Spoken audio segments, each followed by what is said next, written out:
నేను Gangasani Sridhar, DSP anti corruption bureau Hyderabad. అసలు మాకు ఒక 2 వారాల కింద ఒక కంప్లైంట్ వచ్చేది. దాంట్లో ఏంటంటే అతను పాస్బుక్లో కరెక్షన్ కోసం అని చెప్పేసి ఇక్కడికి వచ్చాడు.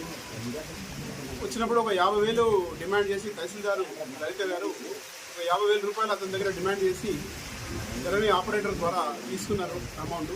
తీసుకున్నాక కూడా ఆ కరెక్షన్ జరగలేదు. మళ్ళీ తర్వాత వస్తే మీ సేవలో అప్లై చేయమని చెప్పారు.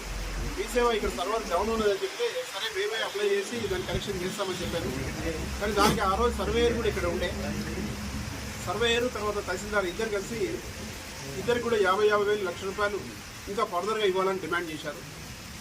అప్పటికే ఆల్రెడీ 50,000 ఇచ్చిన అతను మళ్ళీ ఇవ్వలేదని చెప్పేసి మా దగ్గరికి వచ్చి కంప్లైంట్ చేశాడు.